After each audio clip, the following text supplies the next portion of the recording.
Hey, I'm your host, Bree Wilde, and this is Marquee Memories. Here we sit down with your favorite artists to talk about their top concert memories as fans. Today's guests are an indie rock trio hailing from Portland, Maine, currently touring the West Coast in support of their newest album, Feels Like Hell. Welcome, Weekend Friends. So good to be here. You. So you're a couple days into this leg of the West Coast tour. How's it going? It's been great. We've never headlined out here. We've been a band for 10 years. Like, we've headlined in Europe, which wasn't as great. But people are showing up and they're enjoying the show. So it's been a really good energy. It's been awesome. Nice. I want to talk about the rabbit hole that I went down with Torn. Okay.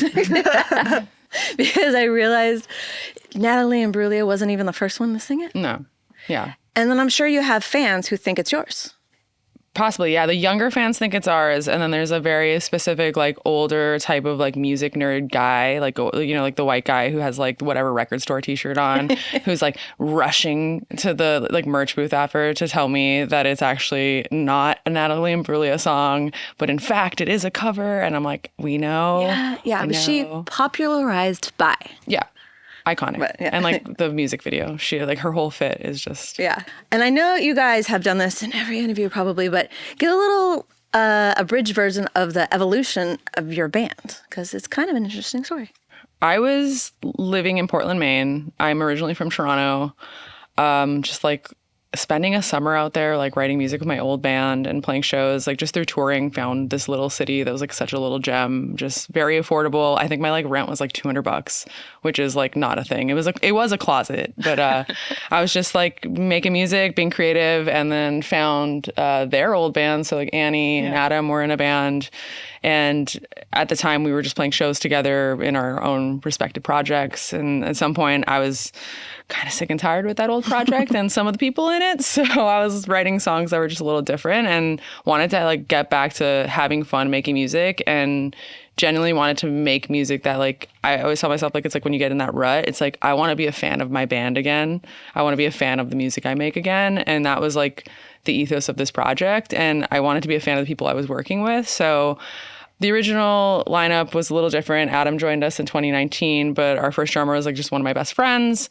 And Annie was just this, like, I thought you were like too good to be in a project with me, frankly. I was like, I don't think she's going to do this. But it was a all caps yes, I think. I texted you about it. I think it was, are we allowed to swear?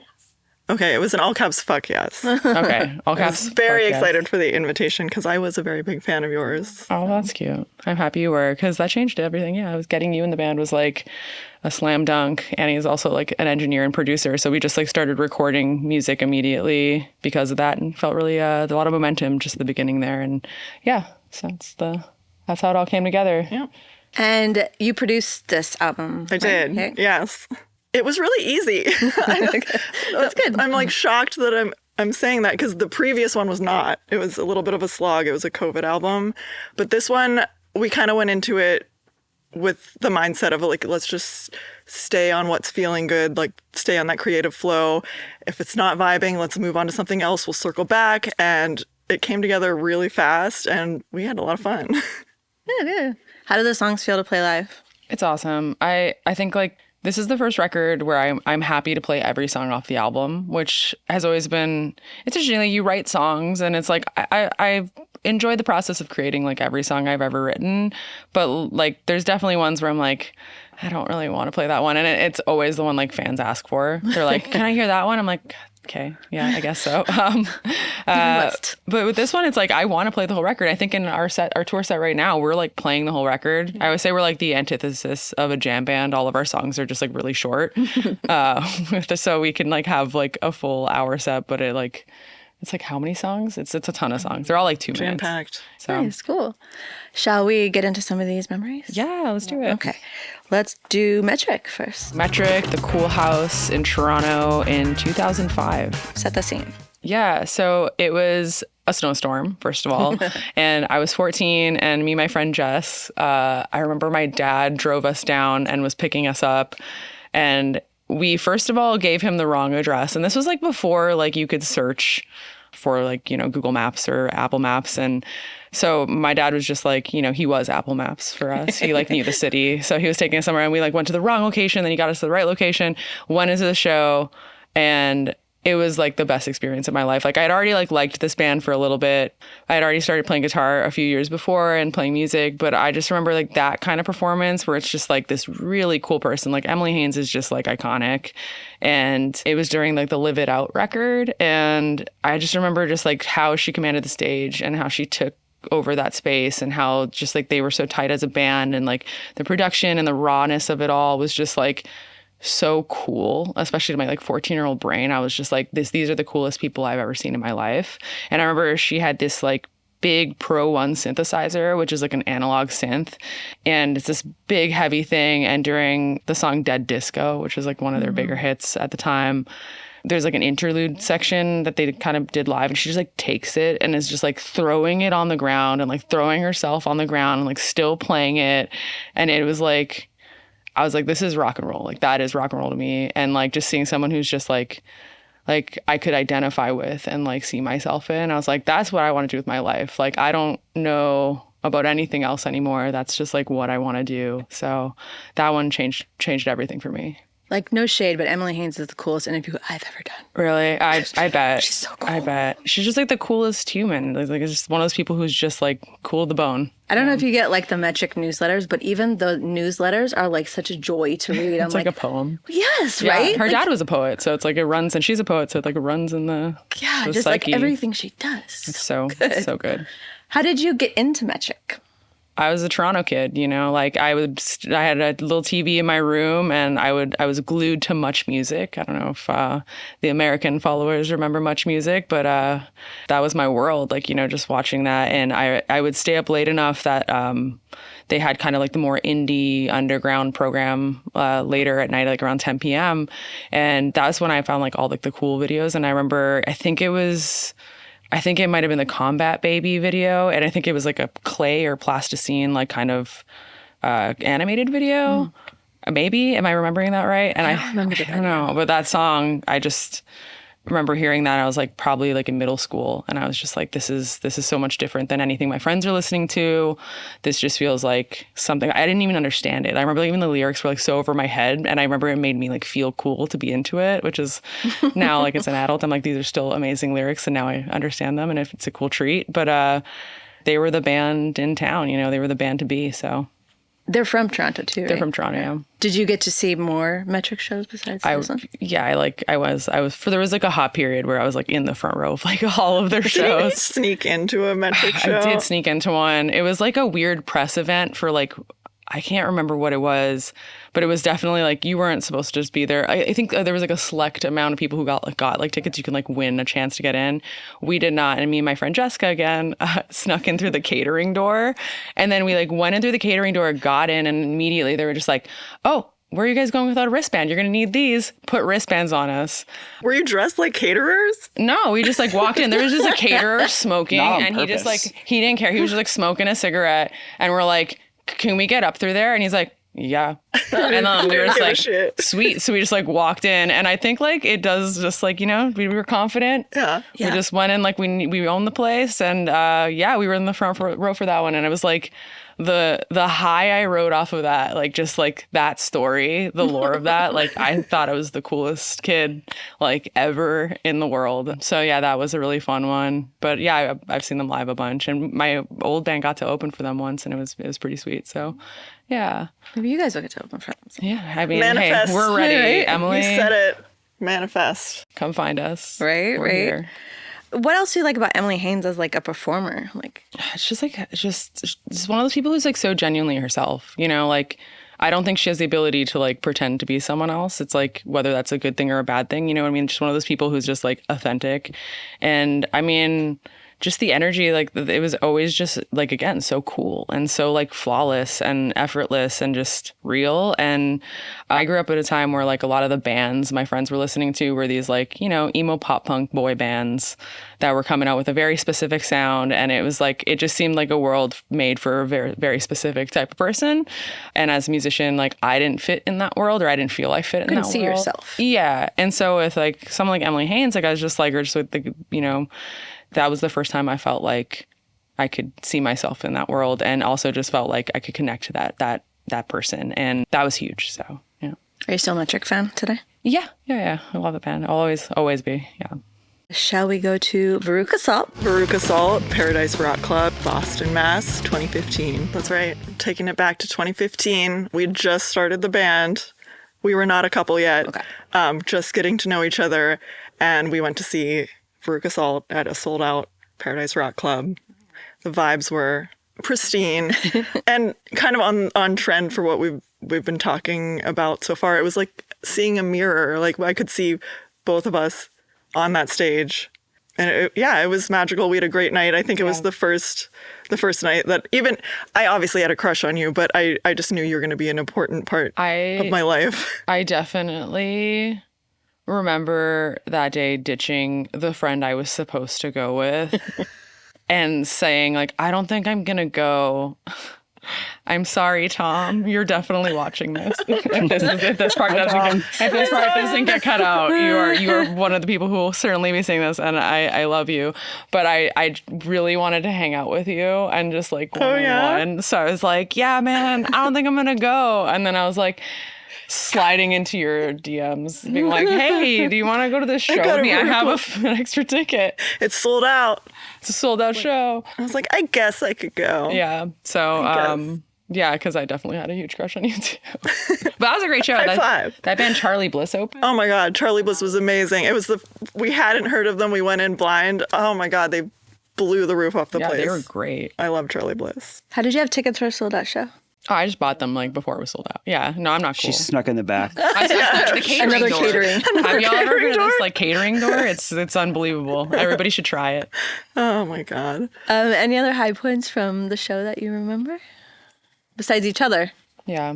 Well, I remember one of the members, like the guitarist from Charlie Bliss, came out into the crowd after their set, and we were just gonna go say like, "Oh, hey, great set." But then this like belligerently drunk guy just came like stumbling over, and he kind of put his arm around both of us, and we're like, "Nope," like hard nope, right out of the situation. Weird. And we laughed about it for like a week. I do remember. I forgot about that. That's funny. But yeah, there was a full moon. And I remember walking back to your car. It just felt so romantic. Like it felt like a date, even though it wasn't a date. Did we go to like the Star Market afterwards and like buy a bunch of junk food? Was that night?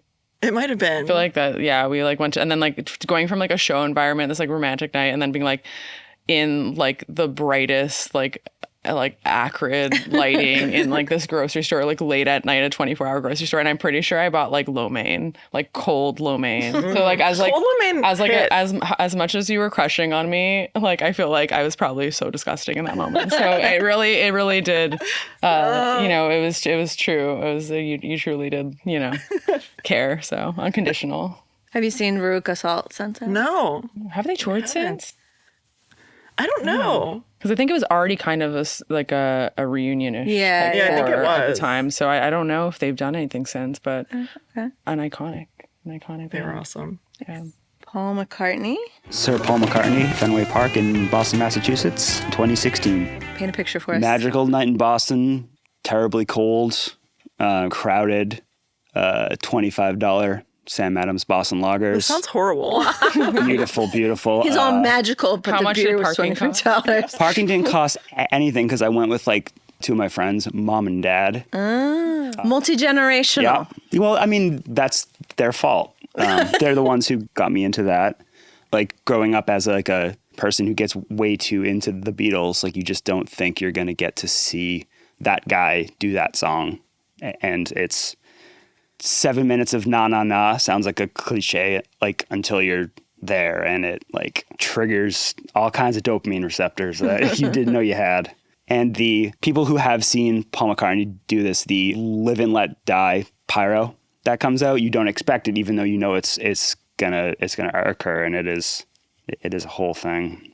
So how did they get you into Paul McCartney? I went straight from Raffi to stuff like the Beach Boys, Steely Dan, and the Beatles, and I was just kind of the kid in like middle school that was listening to Steely Dan.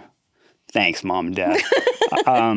And so when the opportunity in 2016 came around, I spent the most I've ever spent on a ticket to be on the lawn, fairly close, and so we just went for it. And I stressfully sat at the computer going like this, trying to refresh and get tickets, and probably had a panic attack. And this is coming from someone who's seen the Eras tour like 3 times. Have. What? Yeah. So you know what those ticket queues are like. I mean, that was going to be second place, but Okay. I didn't want to go straight into the Eras tour. I mean, hey, Paul McCartney. So what was the song you didn't think you'd get to hear, but and when you did?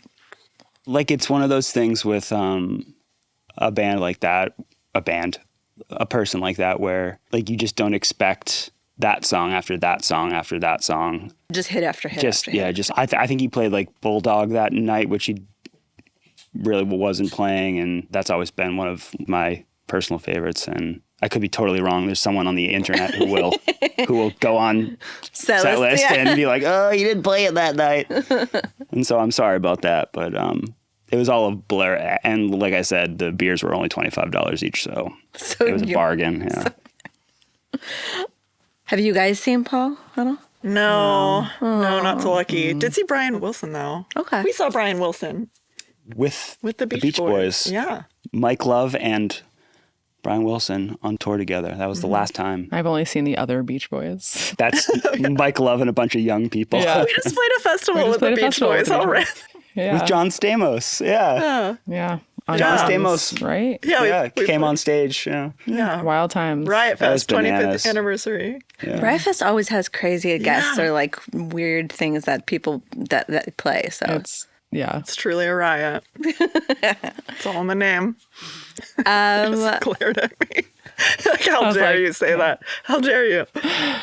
what do you like about Paul McCartney as a performer, other than Thanks being Paul? for he's just Paul. saying. I don't, He's just I don't Paul. know. He's just Paul. I don't like the fact that he just goes for 3 hours and jumping all over the stage, playing bass guitar, piano, playing na-na-na-nas. I mean, it's just a spectacle in like the best way.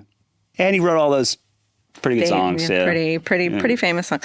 Okay, let's go to the Eras tour just a little bit. Okay, though. yeah, sure. Taylor Swift, Gillette Stadium in Foxborough, Massachusetts, 2023. Yeah, of course. I So love you've talking been about 3 this. times. Technically 2 times. Okay. Sorry. Yeah. My bad. Why is it technically?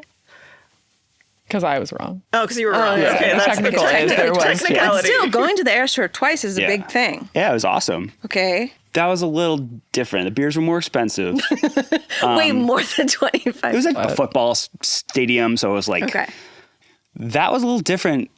People have like talked about this on the internet and to each other, like people used to do, about like blacking out, not necessarily from The expensive like, a beers. substance, but just the spectacle of that Yeah. whole shebang. Yeah. I did experience that. Like I remember certain parts of it, but I think it was an assault on the senses. Like all of your senses. Yeah, just everything. Wait, weren't you at the like crazy rain day? No, like the rain was in between the 2 days I went. That's a bummer. I love a good rain show. Yeah. How did you get in? Did you pay Catering less- door. Yeah. Security is I'm just way, gonna way ask tighter. that in every question. I have a friend, Nate Rogers, who's really good at getting stressful concert tickets. He pulled it off for all of us. Wait, he is famously the shrug guy. Oh yeah, if you On look- Wikipedia. yeah, if you Sorry, go to sidebar. wikipedia.com and type in the word shrug, the guy picture doing this is our friend Nate is Rogers. this guy. Yeah. That's him trying to find tickets. I was like, And he well, found him that night. And then the Sunday, my aunt and my 2 young cousins had gotten VIP tickets, and my older cousin didn't want to go. I'm not going to put her on blast right now. Why? Blasphemous. She had a good reason, and so I went in her steed and got to do it again. you volunteered as tribute. Yeah. You really took the bullet for that That one. was awesome. I guess I'll go again. I didn't get to go to the Eras tour. I figure, I get to go to the Eras tour or I get to go to 20 other concerts. Yeah, I mean, or like pay rent for you. Or like, yeah. Yeah, so you got to do that. So that's really lucky. It was pretty bananas. Was there any favorite part, that when you weren't blacked out, that you were just like, it's worth it? I've never had like a joy or a sensory black. I've had a nervous blackout before. But I've I'm never, going to right now. yeah, I was definitely had a talking in nervous public. one. But I have a lot of memories of like enjoying the show with my young cousin who I'm extremely close with. Like there's like videos of us bonding and singing all these songs together. That was What is your favorite era? Reputation, I think. Okay. Like, I really like the country stuff as well, but yeah, something went off in my brain during Reputation. Solid. I like Reputation too. Yeah. I like Villain. Yeah, exactly. Yeah. Wow. Yeah. All right. I guess we can Okay. move on. Sorry for that tangent, guys. Hey, you know what? fascinating. Everybody, it's the talk of the town. Let's go to Sum 41 at Louder Than Life. Sum 41 at Louder Than Life, Louisville, Kentucky, 2024. Yeah, bringing it back to Canada. Canadian bands back to Ontario. Sum 41's from Ontario. This wasn't Kentucky. Okay. Very far away from Ontario. But we were on a tour. It wasn't a tour we were playing, but we also work in like venues and we work like in the music industry outside of our own band. And Annie was filling on bass for another band and we were crew. I was doing like photo video stuff. And yeah, it was this like festival like with like, there was like a million bands on it.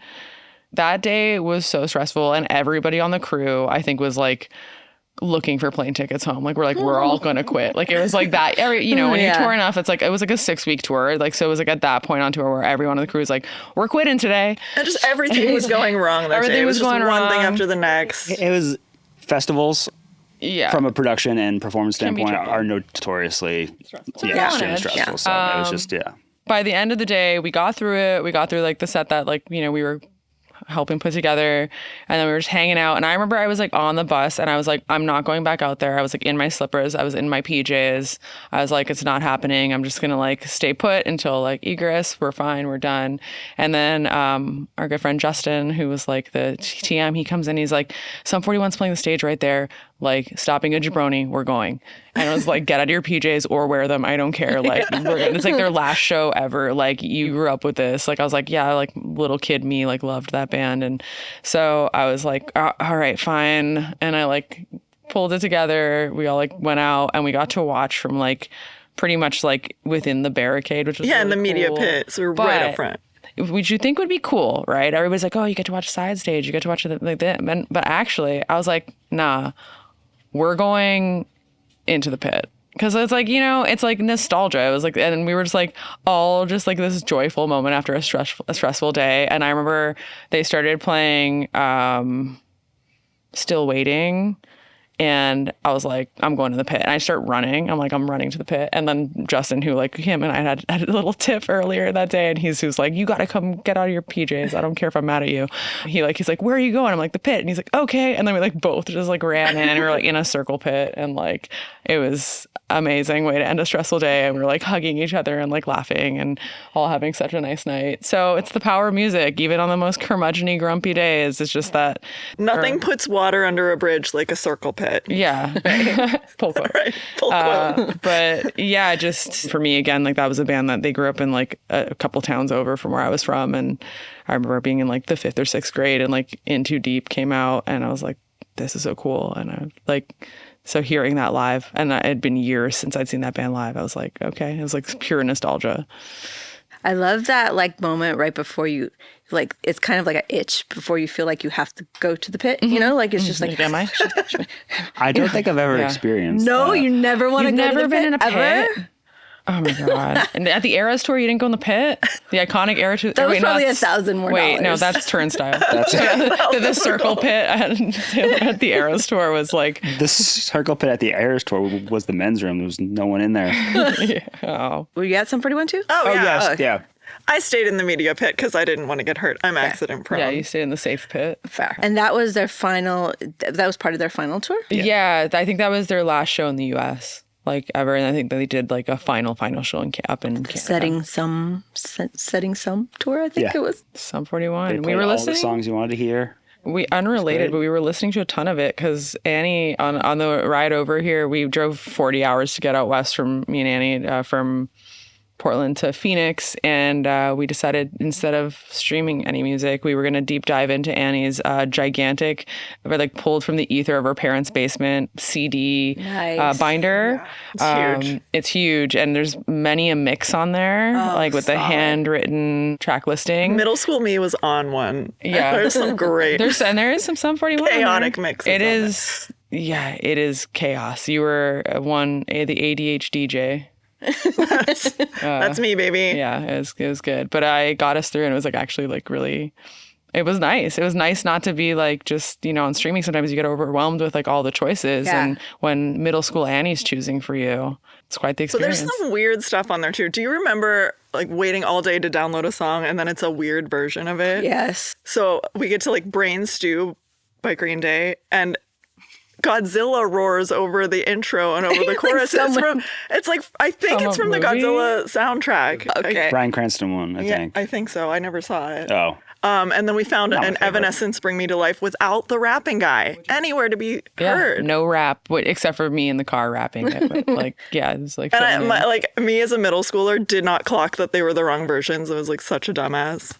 But now as an adult, we're like, what is happening? We've archived, there was that archive era of music, right? Like where you were just seeing what you could find. And we were reminiscing about like the 6 hours download, and then it was just like a clip of Bill Clinton. Do you remember that one where it was like, I did not have sexual relations with the woman? I don't know why he sounds like, I don't know, Nixon, but they're all the same. I don't know. I'm Canadian. All the presidents are the same to me, except for maybe Sonia thought Uncle Sam was a president. I did think Uncle Sam was a president. Do we need this on? Go back to Canada. They don't have to use it. I don't He know. looks We're talking like about one. presidents. Yeah, those mixed CDs are such a treasure because I don't know about you, but I never labeled them. It was like mixed CD you don't 6 know. or 7. Yeah, there were some blank 42? ones without even anything. No We idea what's listened to on. those too, though. We got to the bottom of every Yeah. disc. Some treasures. What have been some songs you forgot about that were on some of those? Oh, there was a song "Leaving Town" by Dexter Freebish. What? Forgot about the band. I forgot about the since song. then. When it came on, I I'm hearing sang about this now. every single word, top to bottom. I loved that song. So yeah, that was, I think, my favorite. I guess most What of the we bought. gems would be for you since you did compose the CDs. Yeah. ADHD Yeah. DJ, me.